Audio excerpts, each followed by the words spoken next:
सौती कहते हैं, तत्पश्चात धर्म के वामपार्श्व से एक रूपवती कन्या प्रकट हुई, जो साक्षात दूसरी लक्ष्मी के समान सुंदरी थी। वह मूर्ति नाम से विख्यात हुई। तदंतर परमात्मा श्री कृष्ण के मुख से एक शुक्ल वर्ण वाली देवी प्रकट हुई, जो वीणा और पुस्तक धारण करने वाली थी। वह करोड़ों पूर्ण चंद्रमाओं की शोभा से संपन्न थी। उसके नेत्र शरतकाल के प्रफुल्ल कमलों का सौंदर्य धारण करते थे। उसने अग्र में शुद्ध किए गए उज्ज्वल वस्त्र धारण कर रखे थे और वह रत्नमय आभूषणों से विभूषित थी। उसके मुख पर मंद मंद मुस्कुराहट छा रही थी।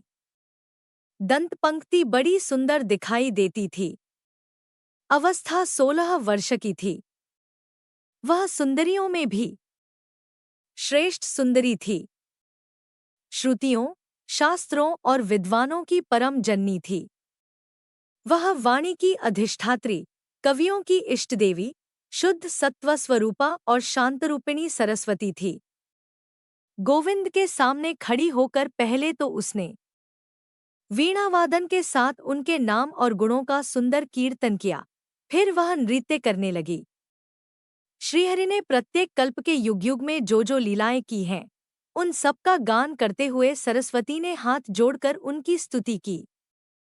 सरस्वती बोली, जो रासमंडल के मध्य भाग में विराजमान है, रासोल्लास के लिए सदा उत्सुक रहने वाले हैं, रत्न सिंहासन पर आसीन है, रत्नमय आभूषणों से विभूषित है, रासेश्वर एवं श्रेष्ठ रास करता है, रासेश्वर राधा के प्राणवल्लभ हैं, रास के अधिष्ठाता देवता हैं तथा रासलीला द्वारा मनोविनोद करने वाले हैं, उन भगवान गोविंद की मैं वंदना करती हूँ, जो रासलीलाजनित श्रम से एक गए हैं, प्रत्येक रास में विहार करने वाले हैं था रास के लिए उत्कंठित हुई गोपियों के प्राणवल्लभ हैं, उन शांत मनोहर श्री कृष्ण को मैं प्रणाम करती हूँ।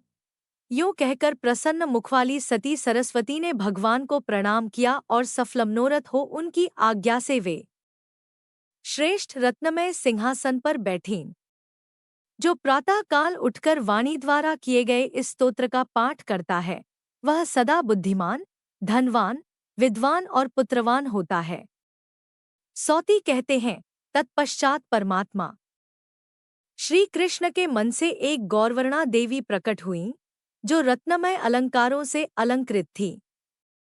उनके श्रीअंगों पर पीतांबर की साड़ी शोभा पा रही थी। मुख पर मंद हास्य की छटा छा रही थी। वे नवयवना देवी संपूर्ण ऐश्वर्यों की अधिष्ठात्री थी। वे ही फलरूप से संपूर्ण संपत्तियां प्रदान करती हैं। स्वर्गलोक में उन्हीं को स्वर्गलक्ष्मी कहते हैं तथा राजाओं के यहाँ वे ही राजलक्ष्मी कहलाती हैं। श्रीहरि के सामने खड़ी होकर उन साध्वी लक्ष्मी ने उन्हें हाथ जोड़कर प्रणाम किया। उनकी ग्रीवा भक्तिभाव से झुक गई और उन्होंने उन परमात्मा भगवान श्री कृष्ण का स्तवन किया। महालक्ष्मी बोली, जो सत्य स्वरूप, सत्य के स्वामी और सत्य के बीज हैं, सत्य के आधार, सत्य के ज्ञाता तथा सत्य के मूल हैं, उन सनातन देव श्री कृष्ण को मैं प्रणाम करती हूँ। यो कह श्रीहरि को मस्तक नवाकर तपाए हुए सुवर्ण की सी कांतिवाली लक्ष्मी देवी दसों दिशाओं को प्रकाशित करती हुई सुखासन पर बैठ गई। तदंतर परमात्मा श्री कृष्ण की बुद्धि से सबकी अधिष्ठात्री देवी ईश्वरी मूल प्रकृति का प्रादुर्भाव हुआ। सुतप्त कांचन की सी कांतिवाली वे देवी अपनी प्रभा से करोड़ों सूर्यों का तिरस्कार कर रही थी। उनका मुख मंद मंद मुस्कुराहट से प्रसन्न दिखाई देता था। नेत्र शरतकाल के प्रफुल्ल कमलों की शोभा को मानो छीन लेते थे। उनके श्रीअंगों पर लाल रंग की साड़ी शोभा पाती थी। वे रत्नमय आभरणों से विभूषित थीं। निद्रा, तृष्णा, क्षुधा, पिपासा, दया, श्रद्धा और क्षमा आदि जो देवियां हैं, उन सबकी तथा समस्त शक्तियों की वे ईश्वरी और अधिष्ठात्री देवी हैं। उनके 100 भुजाएं हैं। वे दर्शन मात्र से भय उत्पन्न करती हैं। उन्हीं को दुर्गतिनाशिनी दुर्गा कहा गया है। वे परमात्मा श्री कृष्ण की शक्ति रूपा तथा तीनों लोकों की पराजननी है।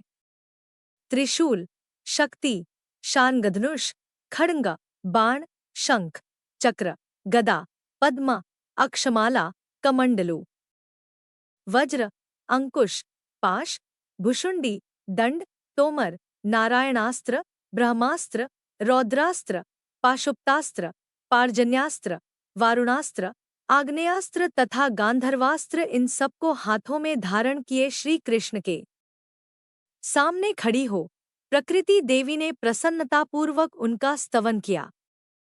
प्रकृति बोली, प्रभो, मैं प्रकृति, ईश्वरी, सर्वेश्वरी, सर्वरूपिणी और सर्वशक्ति स्वरूपा कहलाती हूँ।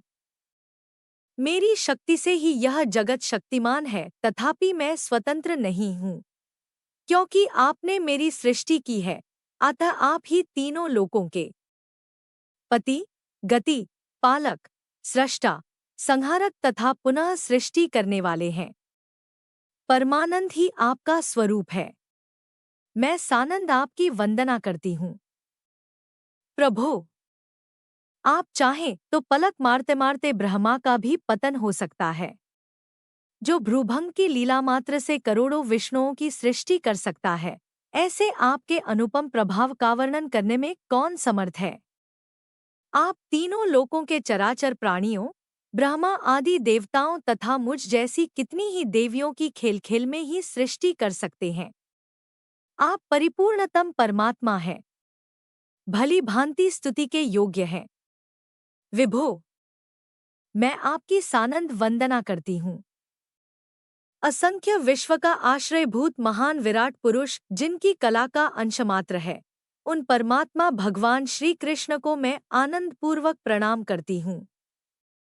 ब्रह्मा, विष्णु और शिव आदि देवता, संपूर्ण वेद, मैं और सरस्वती, ये सब जिनकी स्तुति करने में असमर्थ हैं तथा जो प्रकृति से परे हैं, उन आप परमेश्वर को मैं नमस्कार करती हूँ। वेद तथा श्रेष्ठ विद्वान लक्षण बताते हुए आपकी स्तुति करने में समर्थ नहीं है। भला जो निर्लक्ष्य है, उनकी स्तुति कौन कर सकता है। ऐसे आप निरीह परमात्मा को मैं प्रणाम करती हूँ।